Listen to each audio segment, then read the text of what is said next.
Ma'am, can we start?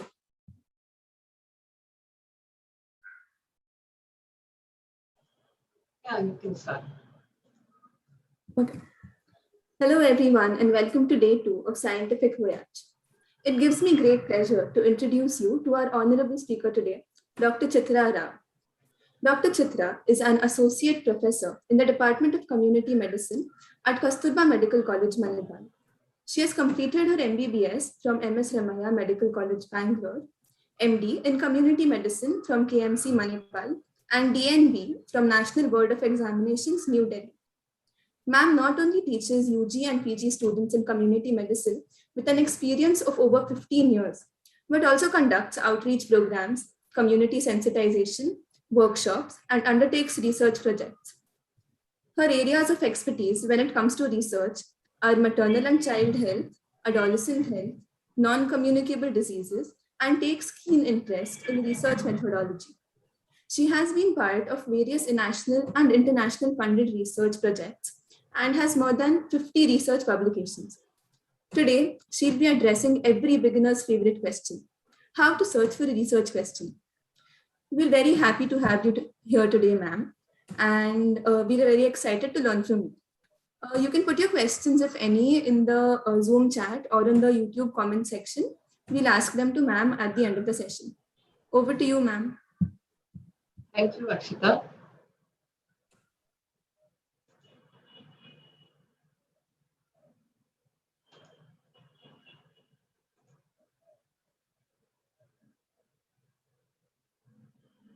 Are the slides visible?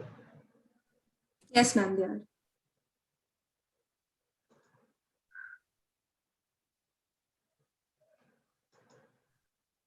Are they visible as full screen? Yes. Are the slides visible in the full screen mode? Yes, ma'am. Okay. So, and I'm audible also, right? Yes, yes. Okay. A very good evening to all of you. So it's always a pleasure to talk to young minds, budding young researchers and scientists. So, these series that your colleagues and peers have, given you this opportunity to learn more about research, and inculcate that research mindset. So that in the future you're able to undertake research on your own. So that is a very, very, a positive thing that your friends are doing. And I really appreciate this track club, which is doing for taking up such a good venture. Because, the earlier you get exposed to such, research ideas, it gets a lot easier for you in the times to come. So beginning with today's session, the topic is about a research question. And your scientific journey will begin with a research question, right? So let's look at why do we need this at all in the first place? So as young minds, where do we always see ourselves? We are confused, lost, disoriented, unclear. I'm not sure why I joined this course. What am I going to do after some time? Am I on the right path? Who do I approach? Where am I going? What do I do? And how do I do this? So these are very common questions as youngsters, and these questions increase while you want to do research on your own. So the first step would be to develop an idea. Get a great idea, and then it feels like your life is set, right? So then what is this ideation? So here, we basically try to brainstorm. You either do it on your own, but best done along with your colleagues or peers or teachers. Uh, you brainstorm about all the things that come at the top of your head. Okay, so then you try to bring it down or narrow it down. You try to understand what is the problem that you are addressing. Once you understand what problem you want to address, then you are able to plan solutions for that. You're able to, filter out the solutions which seem best for the problem that you have identified. And then comes, at the tip of the funnel, what emerges is the best idea. So first you understand, then you generate all these kinds of possible solutions. It may not be the best, but no problem. That is why you discuss with your peers, your teachers, your mentors, and then you prioritize and filter it out and get the best idea. So the first and foremost thing is have a question. So anytime, any opportunity, any class, any exposure that you have, always think of why and how and why not, right? So I think it's very important, to have this questioning mindset. Only then you'll be able to do some research or plan out solutions. So always think why not, or why so. So that should be the first, mindset change that we need to bring about. So why do research? So why do you think your friends have set up this, a good journey, your scientific voyage, and they're trying to train you to do research? So why do you want to do research? Are the participants allowed to unmute and speak in between?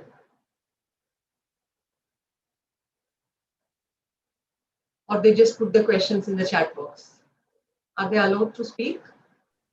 Yes, ma'am. Do you want them to Yeah. participate right now or at the end of the Yes. session? It would be good if they can actively participate and talk. While I ask questions, they can ask questions or share ideas. So it would be good interaction if they can unmute themselves and speak. Yes, yes, they Why? can.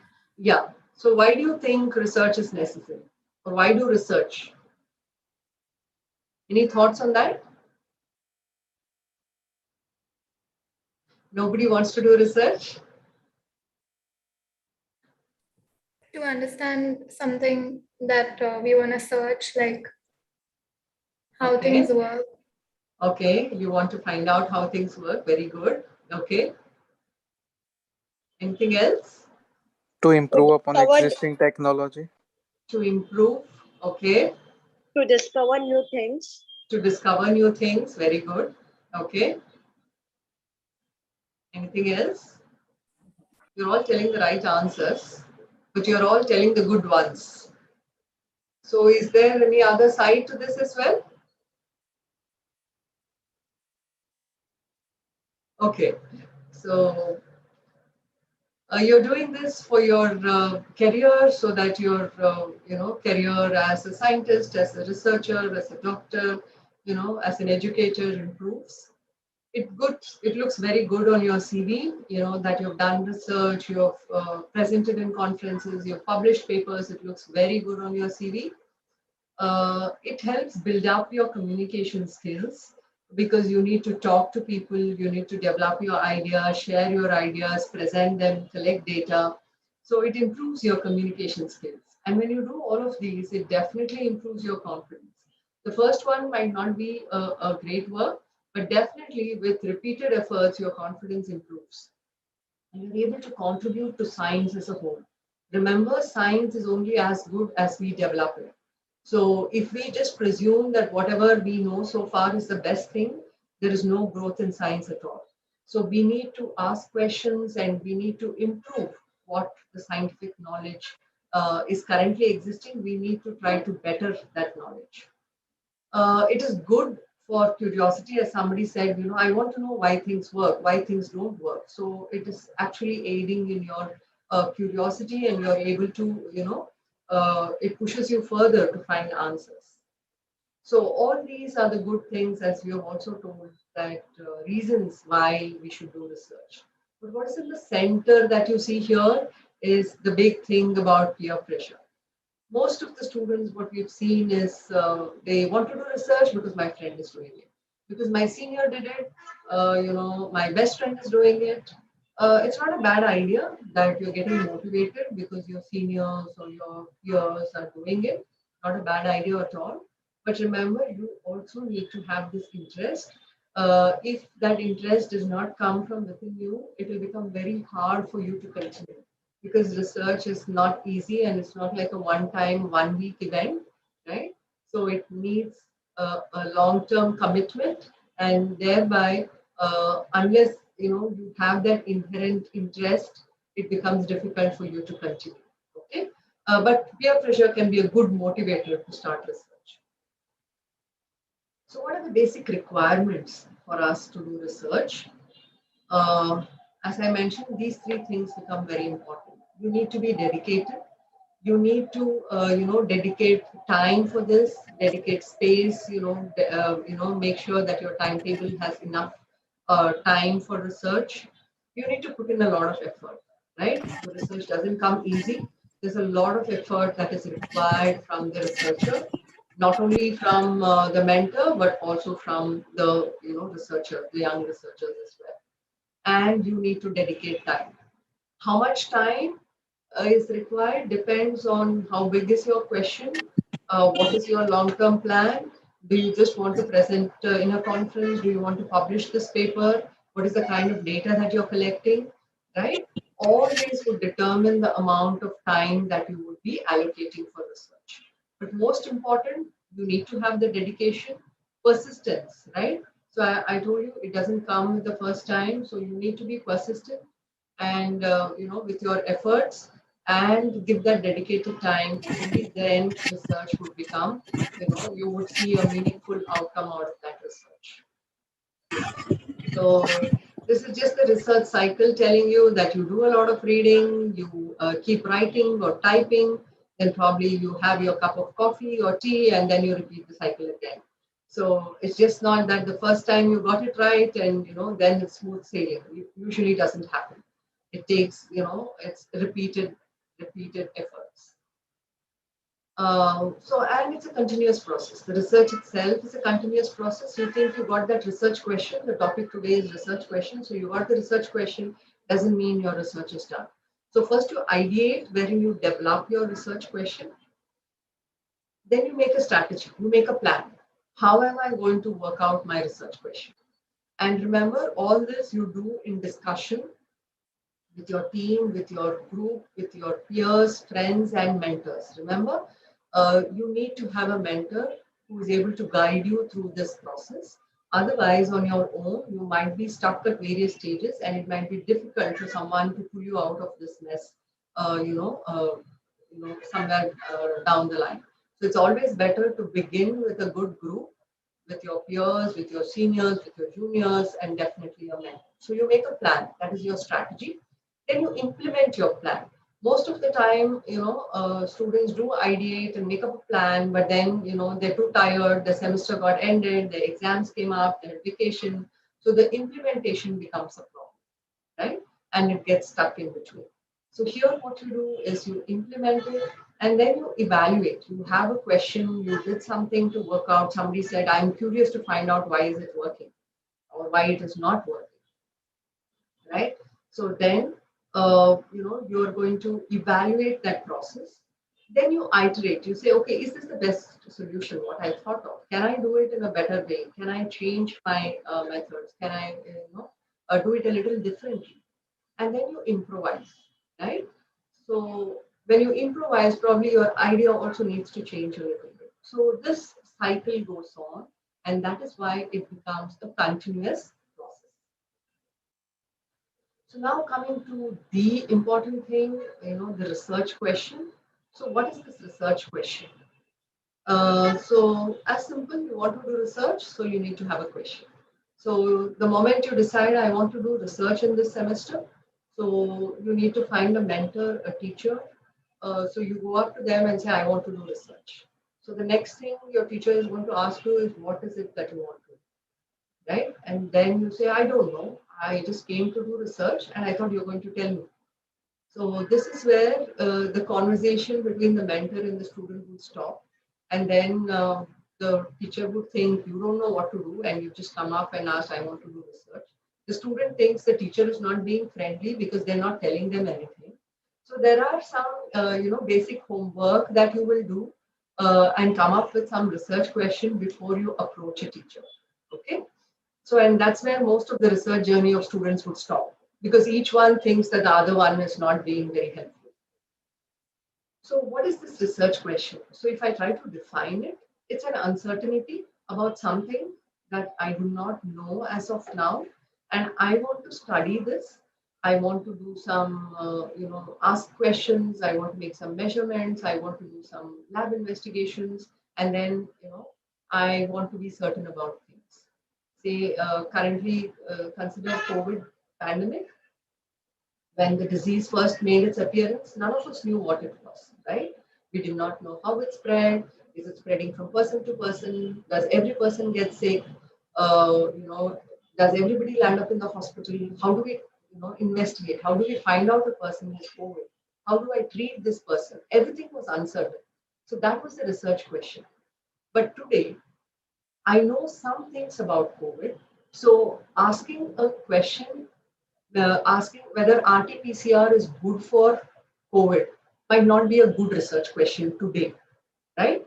So probably a year ago it was a good research question, but today that uncertainty is not there for the test that is being used for COVID. But if your question is, does RT-PCR still detect the Delta variant of COVID or the COVID-19 virus? Then probably that question still makes some sense. So a newer variant, am I able to detect it? So that's how you tweak your research questions. It needs to be simple. It doesn't have to be out of the world. It needs to be specific, and you have to have this question in advance. So that's what I said. You go to your mentor, you go to your teacher, you go to your senior, you tell them, I want to do research. What is it that you want to do? Okay? So you need to have a clearly spelled out question. And you focus only on one issue. Most of the times, what we've also noticed is students are very, very ambitious. It's not wrong to be ambitious. It's absolutely fine. But then, you want to do everything under the sun. So now COVID is on everybody's mind, and you feel you doing any research on COVID is going to give you instant, recognition, and you would become popular in no time. But then remember, it should be feasible for you. You want to find out about what causes COVID mortality, how can I detect COVID, how can I, prevent COVID, how can I treat COVID. So that is too many things at one time. So you need to focus on one single issue. It should be written in simple language so that you're able to understand and you're able to make others understand. Definitely scientific language, but in very simple language. And use an operational verb. How are you going to do it? What am I going to do with this? Right? So as I said, would RT-PCR, the current RT-PCR kits, good enough to identify the Delta variant of COVID virus.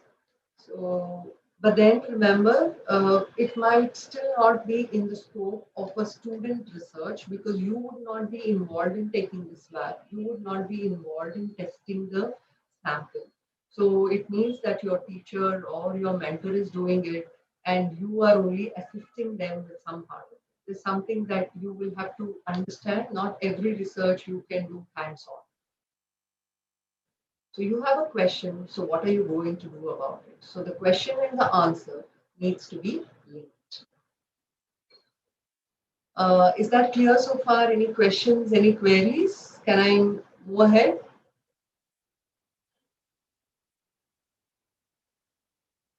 Okay. Nothing in the chat box so far, ma'am. Okay. So where do I find this research question? Now this research question is very important. So where do I find this? You tell me, and today I will go and look up at all the sources.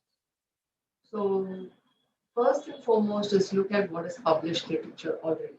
I think you had a session yesterday by Dr. Vasumati Sri Ganesh. She talked to you about searching PubMed for relevant literature, right? So that is where you get your research question from. See what has been published, right? So you know what is not there. What is the point in making the same research question that has already been published? So you need to look at it with a new lens. So look at the published literature, look at people who are working in that area and see whether it interests you. So just don't take up research because everybody is doing COVID research. Don't take up COVID research. See if it interests you. If it does not interest you, you will not be able to complete that research. So please ensure that it interests you as a person. Being alert to know new ideas and techniques. It is sad that in the given circumstance, we do not have live sessions, we do not have hands-on session. We are missing out on a lot of interactions with peers and teachers and seniors being on campus. So a lot of things that we are missing. But at the same time, it has also given us opportunity to do a lot of these online ventures, online discussions. We could do it after office hours. So, and you could meet a lot of people online. So this is, the beginning of, new ideas and techniques. You should be open-minded. You should always be open to ideas, and somebody is talking about it. So why and why not, and how did they do it? So being open to this actually, helps you make up that research question. You can always attend research meetings, conferences, group discussions, like, your friends are hosting it right now. So attending a lot of them and interacting and asking questions actually generates a lot of questions. And remember, usually at research meetings and conferences, we discuss something that is very current. When you look at a textbook or when you look at a published literature, remember, it at least took them few months or years for them to complete that research and get it published. But conferences and research meetings, people discuss about what am I currently doing, what is my current research, and what did I find. So it is, very current. So it can give you more ideas for your own research. Have a critical attitude about current beliefs. So that questioning mind. They always said do step one first and then do step two. So why should I do that? What happens if I do step two before step one? So just have that critical thinking. So can I do it this way? What would happen if there was no quarantine for COVID, and people just got tested and just went back home to their homes or rooms or hostels? Would that increase transmission of the disease? Okay, so think critically about what is the current practices.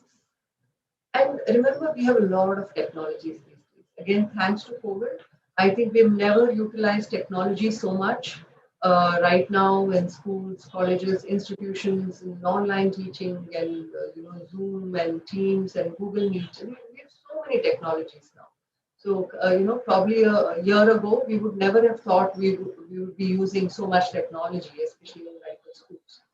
So we could actually, address these questions with newer technologies. Always have a very imaginative mind, keep thinking. It's not only when you listen to a session, when you're in a class, you're at home, you're relaxing, you're listening to music. All the time keep thinking, what can I do? What would interest me? What would, help uh, your research or your career? But how can I help people at large?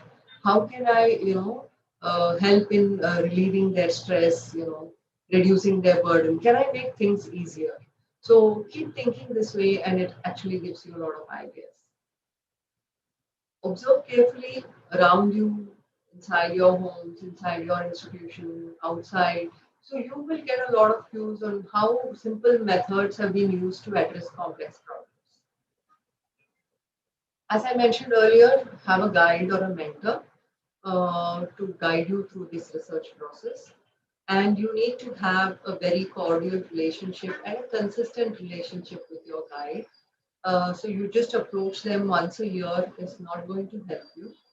So you need to consistently have conversations with them, keep them updated about what is your question, what are you doing, how good is your research progressing.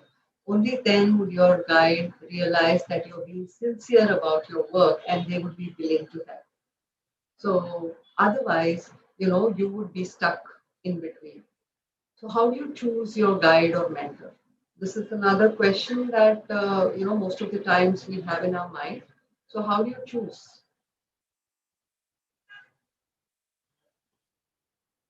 How will you choose your guide or mentor for research?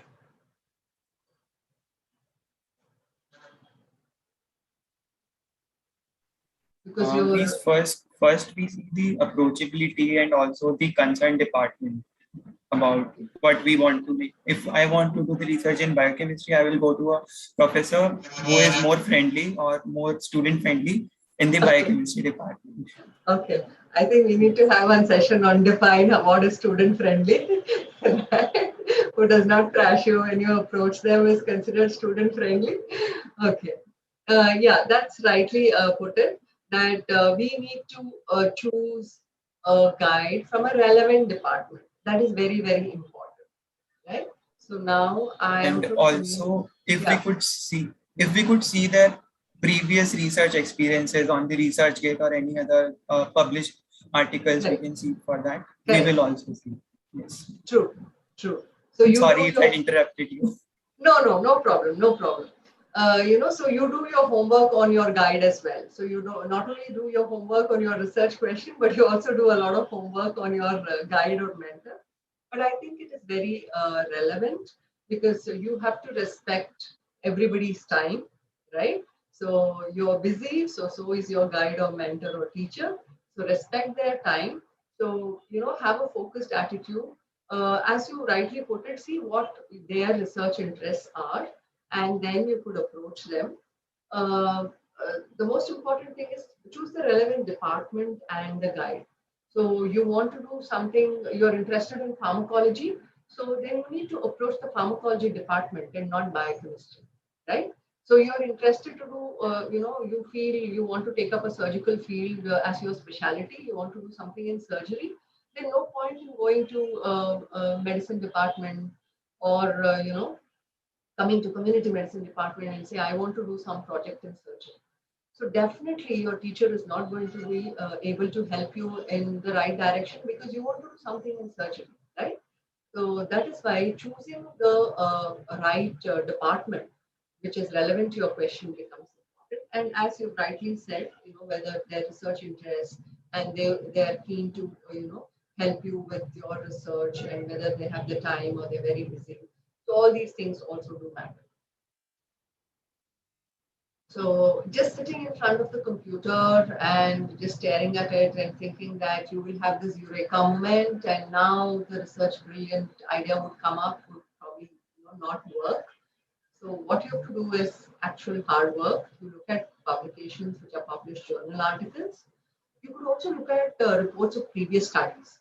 When you're in a medical college or any teaching institution, there's a library where there's a lot of unpublished data.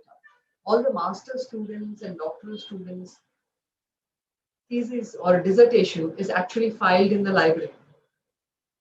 They may or may not be published, but it is the previous studies that have been conducted in the institution. So that is also a good source for a research question. Electronic media now is readily accessible. A lot of sources through which you can get this, get different ideas. Textbooks, yes, to a certain extent, but as I mentioned earlier, these are not very current because it takes time for the textbook to come in print. So probably the ideas are a little older when compared to the recent printed publications on electronic media. And a discussion with faculty, you have something in mind, you have a couple of things on your mind, please note it down, jot it down, take it with you on a piece of paper and then discuss with the faculty. That helps you a lot. So a literature review, I think Dr. Vasumati has told to you about that in detail yesterday. So this becomes a crucial part of developing your research question. So what am I looking at? How many similar studies have been carried out earlier? So if there are 1,000 or 5,000 studies already, then is it worthwhile for me to actually carry it out again? Might not be. So I need to drop this idea. How did they do the study? What was the methodology they employed? Did they do it among hospital patients? Did they do it in the community? Did they do it in school children? Did they take blood samples? Was the analysis done using urine samples or pathology samples? So what was used? Did they do it among COVID patients? Did they do it among COVID affected family members? So how did they do it? What were the limitations? See, whenever you're doing a literature review, you're reading a published article. You will first read the abstract to find out what the study was about. Then you will see how did they do that study. That is the methodology. What were the limitations? This is important. Always remember any research that you do, any project that you do, every study has limitations. There can be no perfect study. If somebody says my study was flawless, I did not have any problems, there were no limitations to my study, that is absolutely false. That cannot happen. Every study has limitations, right? So if that study is going to, the follow-up of the study participants would take you 2 years, for an undergraduate student, that is not practically feasible. If the investigations, the RT-PCR test, you are going to say, I'm going to look at, the RT-PCR test for different strains. Each RT-PCR test probably costs around 800 to 1,000 rupees. And when you're doing research, you need to pay for the investigation cost of the patients. So that money becomes a limiting factor for you to do that research. Okay. So there are going to be limitations in time of resources, money, manpower, right? So there are always going to be limitations. So look at those limitations because that could happen to your study as well. So what modifications do I need to do to improve what is already known, to further the existing knowledge, right? So what usually happens is as an undergraduate, as a beginner, we always tend to believe that I know everything, okay? So as you go deeper and deeper into the subject and as you, progress along your scale from undergraduate to postgraduate to doctoral level, that is when you realize, the things that we know is very, very minimal. Okay, so we need to have that humility that we do not know everything under the sun. There's a lot more to learn for us. So there could be different types of questions that you could ask. Okay, basically these questions need to translate into objectives which will help you carry out your study. So frame these objectives in scientific terms. Remember, you're doing scientific research, so they need to be in scientific terms. So broadly, we have two types of questions. One is called as the descriptive question, and the other is called as the analytical question. So what is this descriptive question? So basically, we are involving observations. We are measuring some quantity. Okay. So I'm trying to say what is the burden of diabetes in my area. What is the how many children come to school? I'm going to conduct a survey and ask parents during this COVID era, would you like to send your children to school? So how many parents were willing? So 50% of the parents were willing to send their children to school. So you're making some observations and measuring quantity. Basically, I don't have a comparison group or an intervention. So I'm just, going to, I will send out this questionnaire online to all parents and ask them, do you want to send your child to school? That's all. I'm not comparing it with anything. I could send out a survey questionnaire to all the participants today and ask them, after the talk, how many of you will come up with a research question? Or probably I can send this questionnaire after 1 month and say, how many of you did come up with a research question after 1 month of this session? Okay. So I'm just asking a question. I'm measuring something. 50% of them developed a research question. So I'm not comparing anything. 50% of them developed a question, 50% did not. Whereas analytical questions, I'm involving some comparison or I'm using some interventions to test a hypothesis here, right? So what do I mean by comparison or what do I mean by intervention? So the intervention here is my the session that I'm taking here. So suppose I did a pre-test before this session. I asked all of you how many of you have involved in research, and probably 10% of them would say yes, I've involved myself in research. And then I take this session and tell you how to make a research question.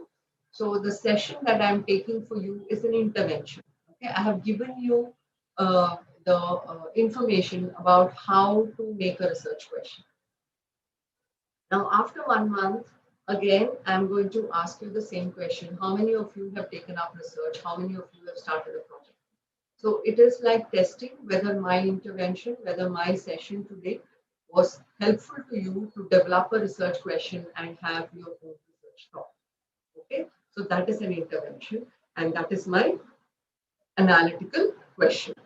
Is that clear? Is that the difference between a description and an analytical question? Is that clear?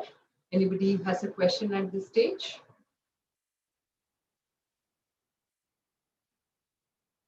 So I can move ahead. Ma'am, can you explain descriptive question again? Descriptive is describing, right? So when I say describe today's weather, okay, describe, how many members are there in your family. Describe about a disease condition with respect to the signs and symptoms. Describe a particular disease with respect to the investigations that will be done for the case. Describe in terms of the treatment that will be given for a disease condition.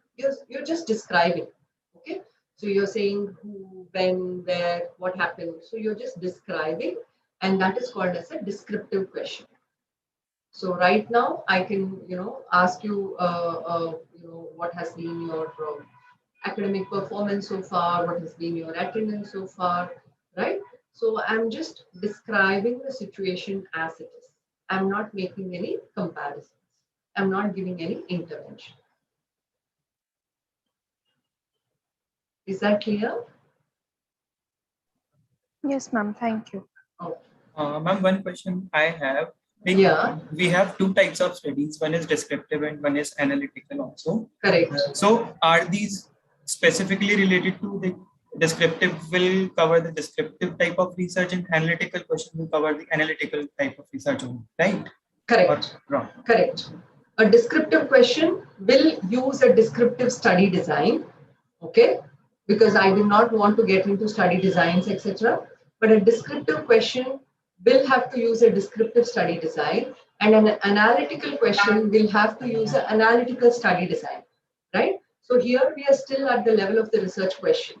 So based on my research question, I will choose my study design, right? So I will use an analytical study to address my analytical question. Is that clear? Yes, ma'am. Okay. So this is the epidemiological approach that we follow for any question that we have. So I need to have these questions in mind for which I will try to find answers. So what is it that I want to study? So I need to define my case, right? So I want to study about HIV/AIDS. So how do I say a patient has HIV/AIDS? I need to define that, okay? Will I look at the rapid test done for HIV? Will I define it based on CD4 count? Will I, look at the viral load? So I need to define that case. Who is, my study participant? Which persons am I talking about? Is it elderly? Am I talking about under 5 children? Am I talking about neonates? Right? Who is it that I'm, talking about? Who will be the participants in my study? Where will I do the study? Will I do it in the community, in school, in hospital, in ICU, in the OPD? Where will I do this? When will I do this? So this is with reference to the time. So will I do it, during my break period? I will do it 2 months in a year. I will do it when I have my vacation. Whether I'm looking at seasonal variation of gastroenteritis. So then probably I will look in monsoon season when people will have more episodes of gastroenteritis. So what time of the year will I be doing my study? And then why am I doing this study, right? So what is my key reason? I'm trying to find causes. So why is it that people develop gastroenteritis during monsoons? So what is the reason? Why is there an outbreak of malaria, say in a place like Manipal and Mangalore most of the times? What are the reasons?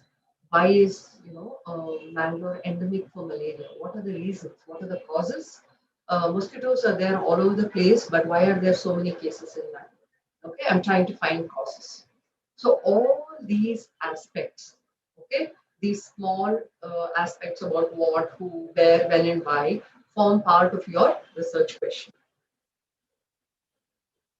So what are the steps that I would be interested to follow in conceiving the research question? The first step, review existing information. That's what we said. The literature search becomes very, very important. Once you do your literature search thoroughly, then you have a question. Once you have a question, you discuss it. Okay, you discuss with your friends, you discuss with your teachers, you discuss with your seniors, and this helps. Okay, so most of the times the research question rather would get killed at this stage, and I think that is what prevents most of the students from discussing it with others. Either they're too scared that their friend is going to snatch their idea away. They've got this brilliant idea and my friend is going to take it away and I will no longer have a research question. That is one fear. The other fear is they're going to laugh at them and say this is such a stupid idea and you can never do this. So that's another fear that they do not want to discuss.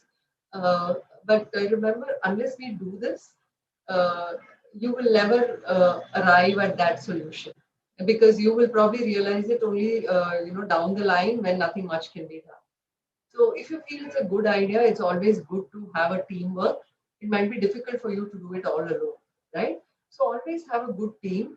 So you discuss the problems, you also discuss solutions. So you are giving equal share of the work and equal share of all the glory that you will get after the research as well. So if you're willing to share, good aspect, then people will be willing to take part in that difficult journey as well. So discuss, right? Then you define what is it that you want to study, your exposures and outcomes, and this will help you define your research question. So the identification of every research problem should pass the so what test. So you think you have this brilliant idea, so what? You ask this for every research question that you develop for yourself. So is it feasible, right? So you have this, this has been studied in a lot of populations earlier. We have followed up children from, their schooling or from college to adulthood and even, till their old age and see what are the diseases that they develop. People who are exposed to atomic bombing in Japan were followed up. People in the vicinity of the Bhopal gas tragedy were followed up to see whether they had genetic defects. What were the problems that the children faced when they grew older? What was the risk of cancer that was seen after these nuclear explosions or chemical hazards or disasters, etc. These are very good research questions. But is it feasible for an undergraduate? It is not. So it doesn't mean your research question is not good. The research question is not suitable right now. Okay? Probably it can be done at a later stage with a bigger team when it's more possible for you. So it is not feasible right now. So you need to understand that. Is it interesting? Interesting to whom? It should be interesting to you in the first place, and then definitely interesting to your guide whom you're talking to. So if you're, interested, as I mentioned earlier, you want to do in surgery, you want to do something in OBG, and then you go approach, medicine faculty. Then the medicine faculty find it very difficult for, to guide you, even though they're very, student friendly, they want to help students to do research, but then it would be very difficult for them. So make it interesting both for yourself and for your guide. Novel. Now, this is where the challenge is. Most of the research now, or most of the funding now, talks about novel research. So, what is novel? What is new in your study?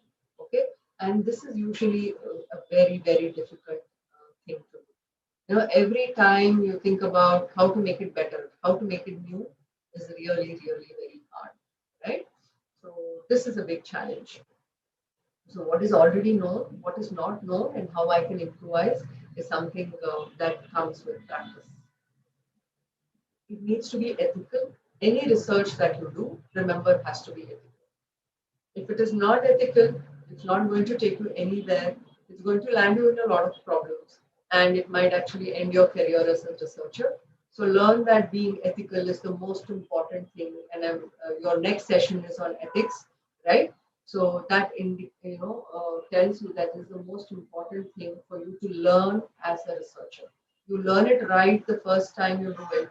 It's always better because you will continue the same thing. It has to be relevant to the current circumstances, relevant to the current problem, right?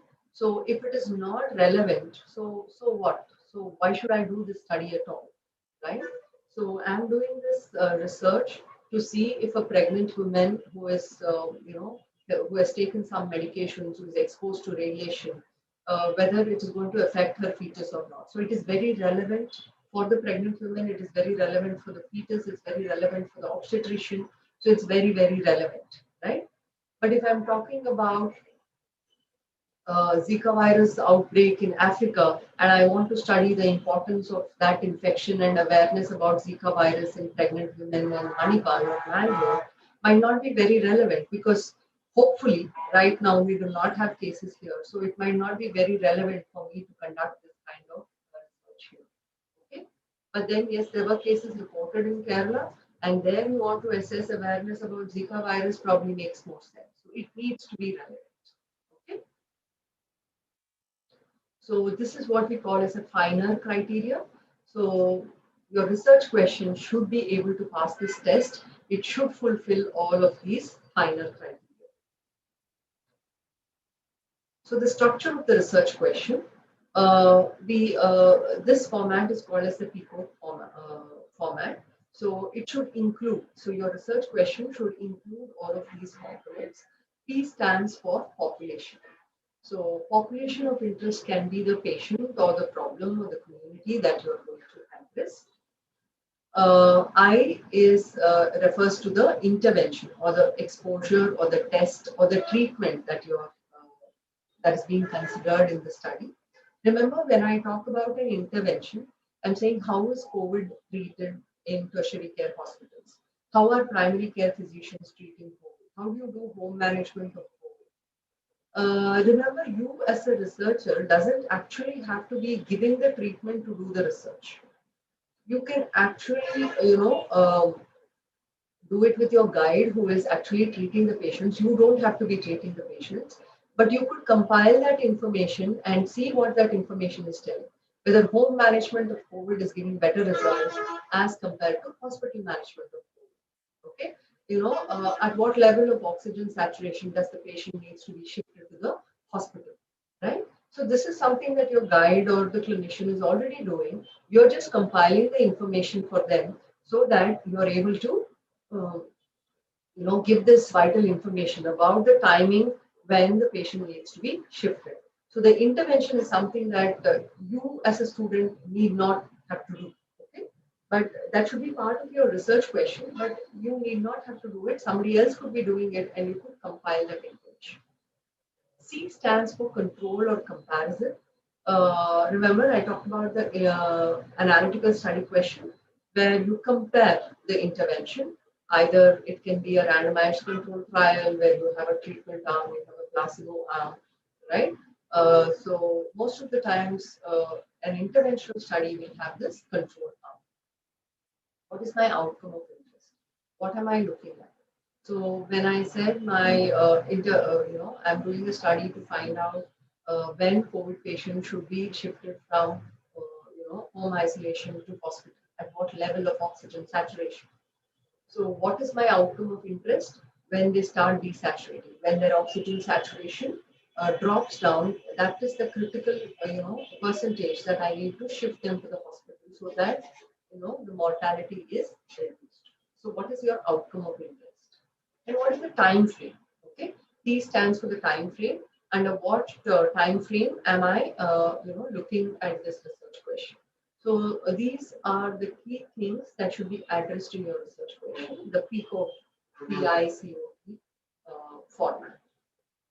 So just as an example, now if you look at this example, now there are children between the ages of 5 and 18.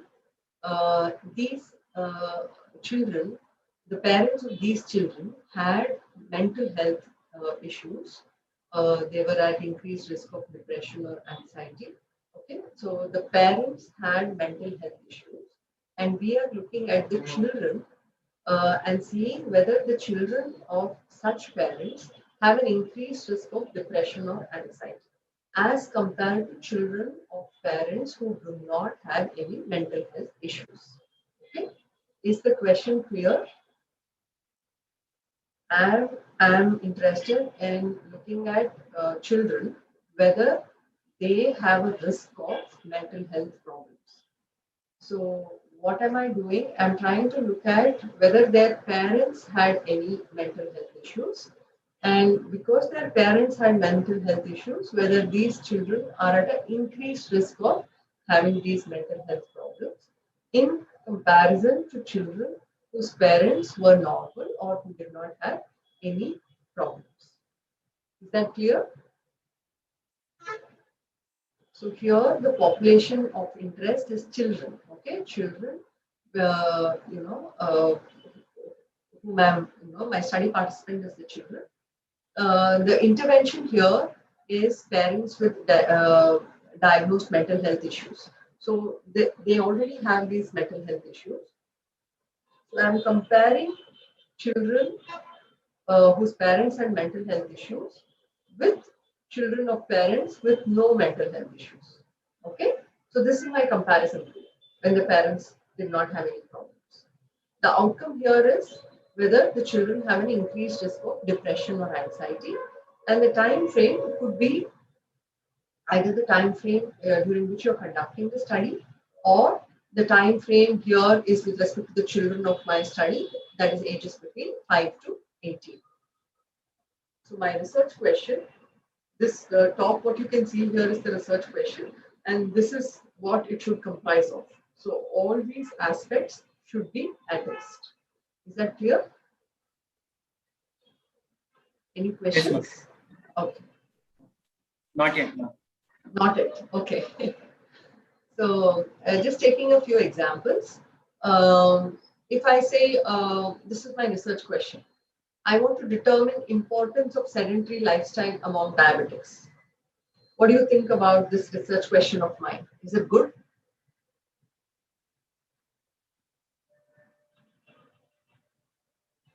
I want you to be critical and tell me whether you think this is a good research question or it can be improved, and or what is the problem with this research question. Ma'am, it is not a good research question. Okay. Comparison with any Okay. other groups. Sorry, what is the other group? Sorry, I didn't get that.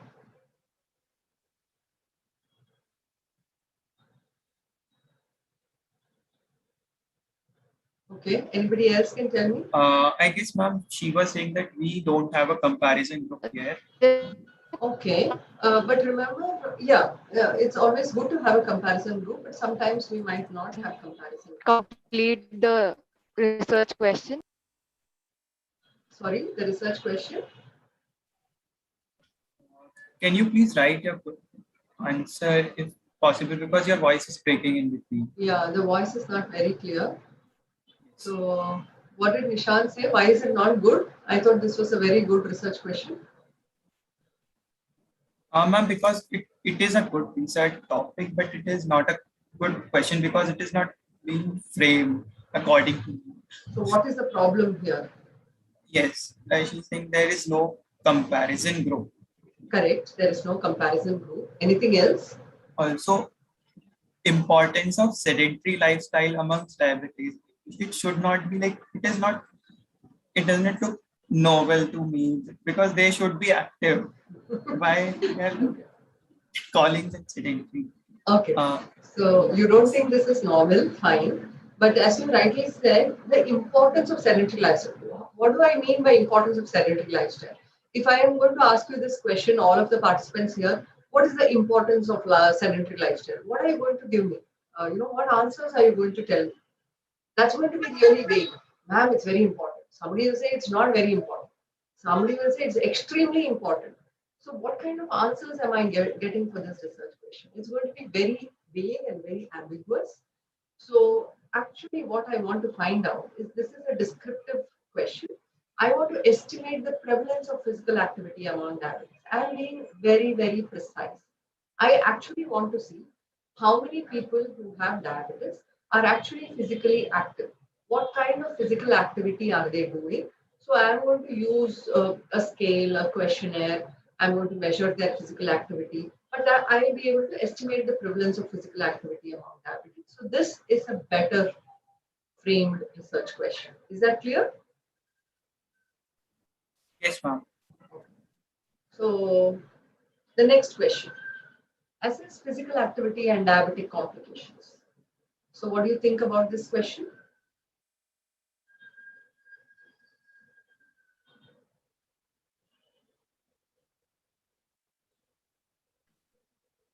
Any thoughts on this? Assess physical activity and This is diabetic. an analytical type of question because Okay. we are assessing the physical activity. Okay, this is an analytical question, but is it a good question or it can be improvised?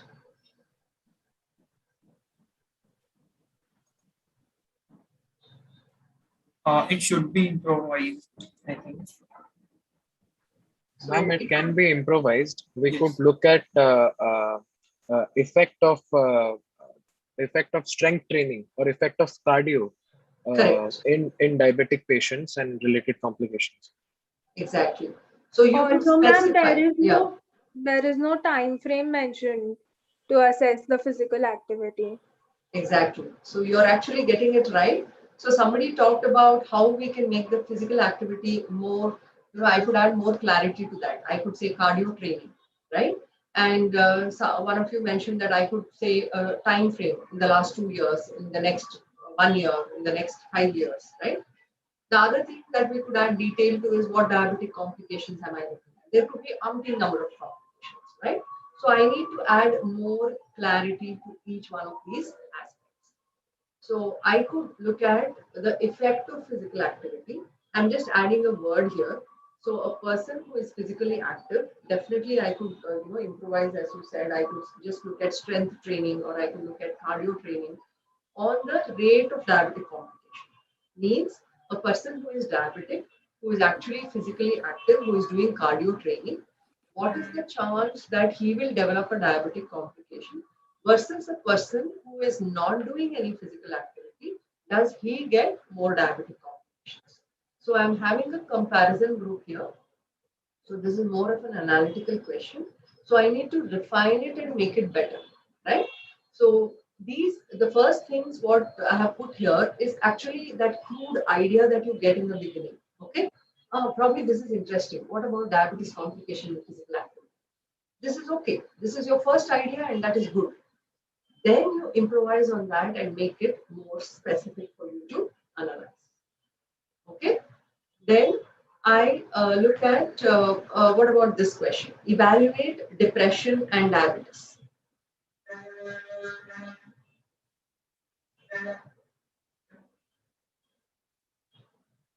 Is this good?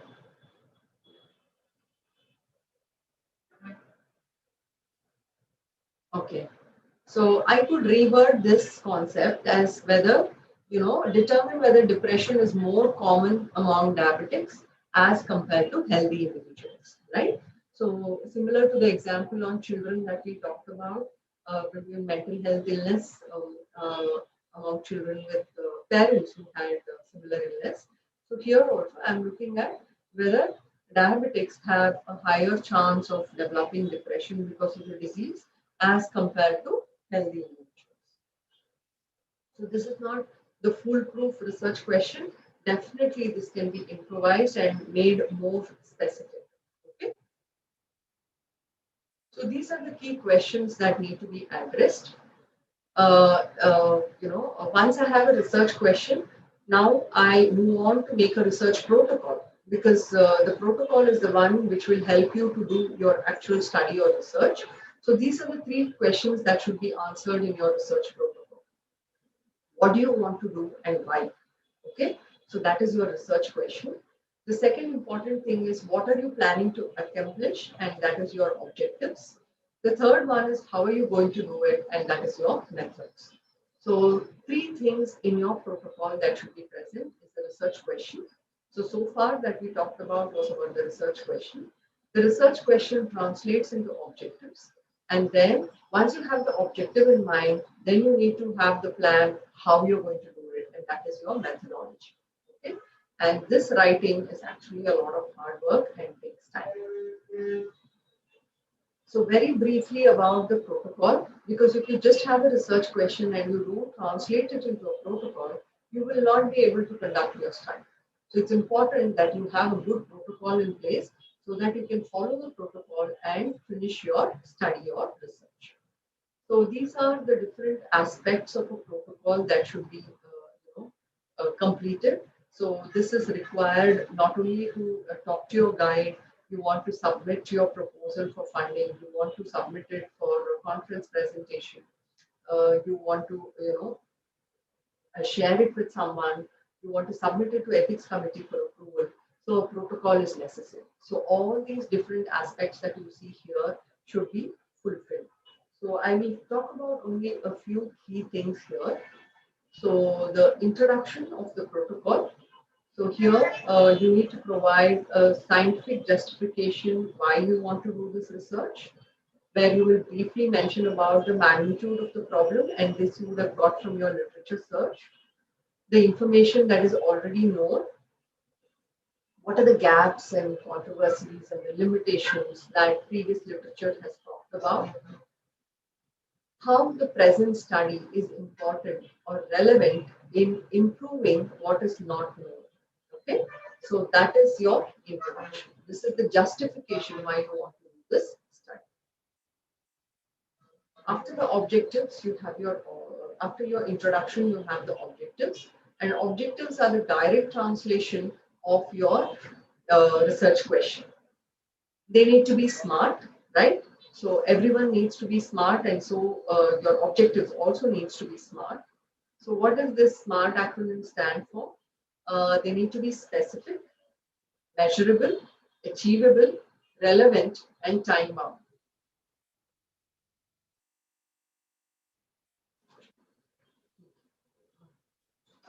So specific.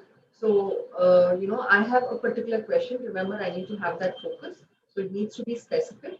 It needs to be measurable, right? So I need to define how am I going to measure it.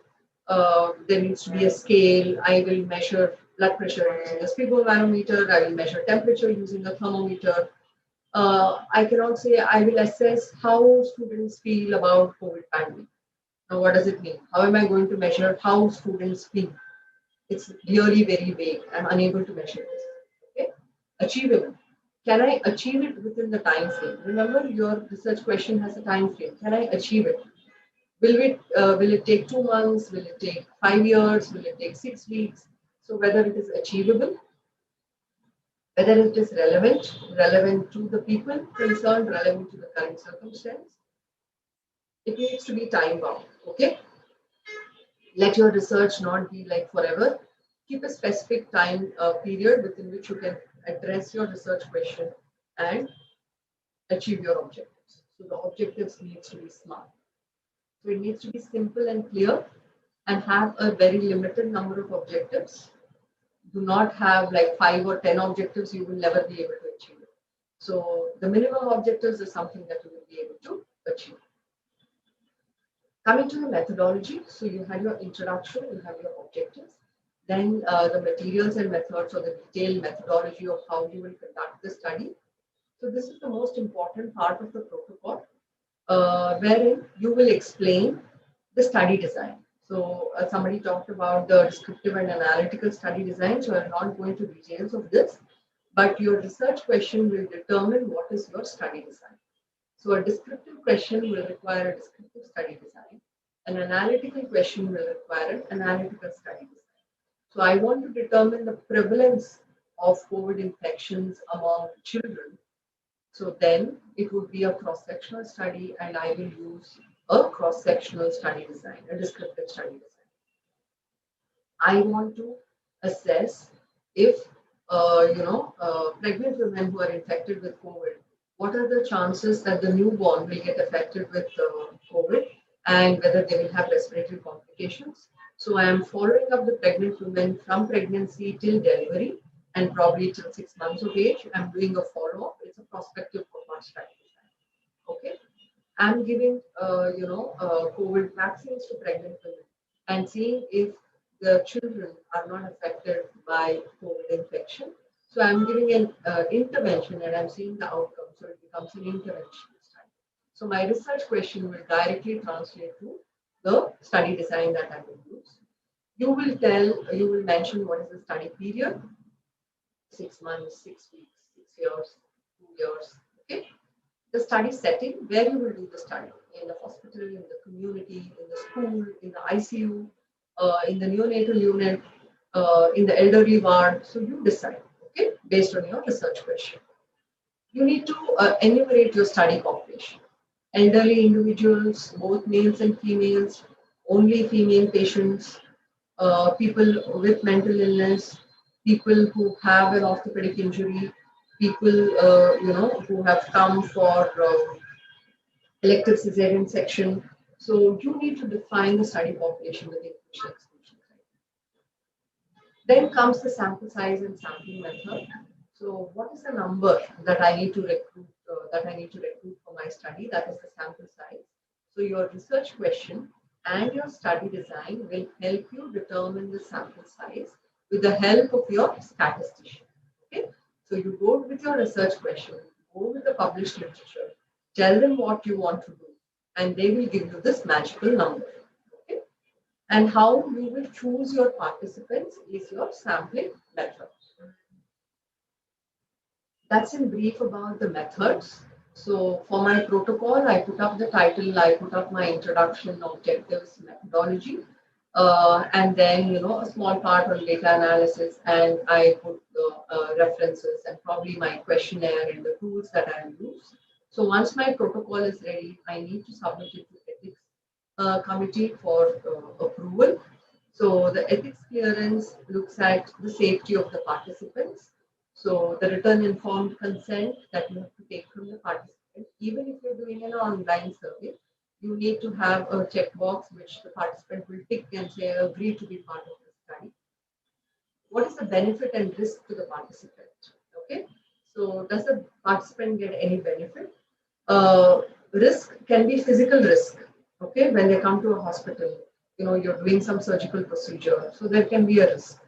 It can also be a psychological risk because you're asking them about the COVID deaths that happened in the family. So they're going to be very, emotional about those things. So there could be psychological risk to the participant. It could also be the time taken. Your interview will last for 2 hours, so there's a lot of time that you're taking for the study. So that is also some risk to the participant. So you need to ensure that the data that you collect, ensures privacy and confidentiality of the participants. So you will not go around telling people that I interviewed so and so. This is the performer of the patient, HIV patient that I, took data from. So that is not acceptable. Okay. So ensure that the data is, you maintain the privacy and confidentiality. Ensure safety of the participant. That there are more benefits than risk, and obtain consent. Okay. So when you address all this, then ethics approval becomes a lot easier for you. Any research that you do online, offline, questionnaire, survey, retrospective, record-based, every study requires ethical clearance. Okay, so keep that in mind. Once you get the ethical clearance, the further aspects become easy because you want to publish the data. They will ask you for ethical clearance. So make sure you get it the first time you want to do research. Any research you want to do, approve it. Get it. So as a researcher, these are some things that you will always keep in mind, that you need to be ethical, right? So sincere and systematic, as I said, you need to be hardworking and show that you're hardworking to your guide. You need to be, consistent. Not meet your guide once in 6 months or once in a year and say, hello, hi, remember the day I came to you with my research question and I'm still with that research question because I did not move it further. So you need to be systematic, you need to be consistent, okay? You need to have that spirit of, trying out new things, let's explore, let's find out. So you need to have that spirit of adventure. Perseverance and patience. Research does not come easy, so it requires a lot of patience. There are no shortcuts and there is no magic, so you will have to, be patient and work through it. You need to have this integrity to yourself, to the value of scientific methods. Make sure that you do not take any shortcuts. Uh, Scientific research has to be done with integrity. You need to have this mind which is always critically thinking. So when your peers or your guides or mentors tell you that this is not working, you have to change this. You don't have to feel bad. They're trying to improvise your work. It's not that they're trying to find fault with what you're doing. So that mindset is something that needs to be changed. When somebody is critically evaluating your work, always consider it in a positive sense that it is helping your research get better. So learning to accept criticism at a professional level. Don't consider it at a personal level and don't criticize someone at the personal level as well. Look at it as science as a whole. So as a research, whether there are problems, and if there are problems and somebody is telling you about it, consider it at a very scientific level and not at a personal level. Be open, try to see novelty in everything and all observations. Be keen to identify these small things which could help you trigger off new research questions. So these are a couple of references that I used for making this presentation. So, and thank you all for a very patient listening and for your active participation. So let me know if you have questions or if there are questions on the chat box that you want me to address. You can let me Ma'am, I had a question. know. Yes. How do you advise we learn scientific writing? Okay. So how do we learn scientific writing? Yes. The first step would be to start writing. Okay. So, and keep writing. The more you write, the better you get at it. Okay. Even, experienced researchers still get their manuscripts returned and rejected because they say it's not of good quality and the writing has to be improved. Grant proposals get rejected.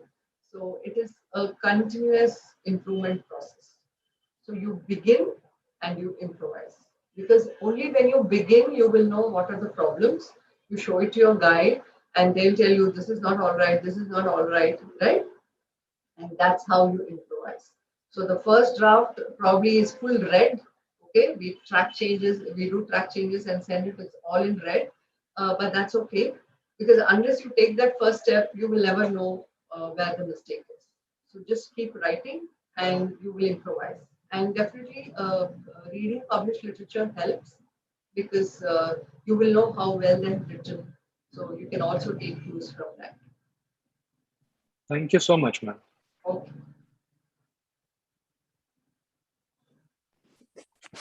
How do researchers earn money by doing research? I mean, financial aspects. So how do they earn money?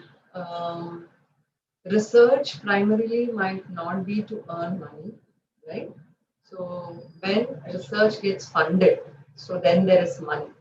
So why is somebody funding research? National agencies or international agencies provide money to conduct research, but they're not giving money as such for individuals. So they're giving money for addressing a research problem. Right now, there is a lot of money being dedicated towards COVID, development of vaccines, development of new drugs. So when a project gets funded, the money actually is paid to the people who are employed to conduct the research. You want to collect data. You want them to do field work. You want them to compile data, enter data in the system, write it up for you, conduct the investigation. Somebody in the lab has to actually run the test. So those people's salary are paid by the research fund. The investigation, the cost of the consumables, the travel that is involved is funded by the research project. It is not given to people just, okay, I have a research question, I'll make money out of it. So that doesn't happen. So in most international institutes, when they get a research project, a part of the salary is paid from the research fund, and the institution only gives them a part-time salary. So that's how it is. So research is not like for making money. The research is for the progress of science. So the funding that is given is to take care of all the research expenditure. There's a lot of expenditure involved, right? Including, you have to Xerox out, make copies of your consent forms. You need to have your pro forma. So all of that takes money. And when you're doing research, remember you cannot take money from your participants, right? So I want to do a hemoglobin test. I want to do a HbA1c. So I cannot ask my patients to pay for it. It is my research topic. So I should pay for that investigation. The patient should not bear the cost. So there is money involved, and that is what the funding pays for. So that the patient does not have to pay for the test. Is that clear? Yes. Okay.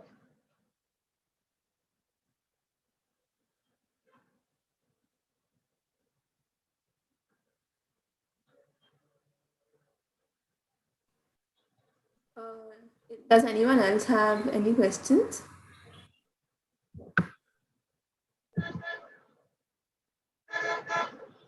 I think that's all, ma'am. Thank you so much for taking time out of your busy schedule and telling us how to search a research question. It's something that most of us have thought about at length, and I'm very sure that today's audience has a lot more clarity on this topic than before. Thank you. Thank you, Akshita, and thank you all of you at the Rotaract Club. So it was a pleasure, and hopefully, it will instill that research sense of research in all young minds, and we all want you to take it up in the right spirit and right sense. All the best. Stay safe and do good research. Okay. Thank you. Thank you so much, ma'am. Thank you. Thank you, ma'am.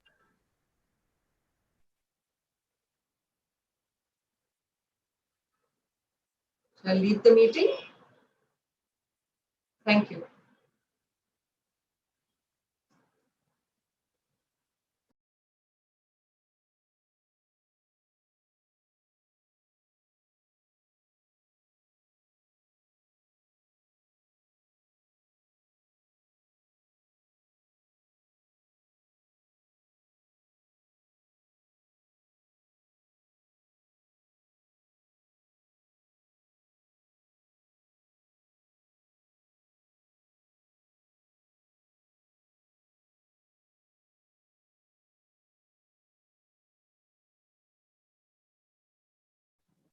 Is anyone left to fill the form, the attendance form?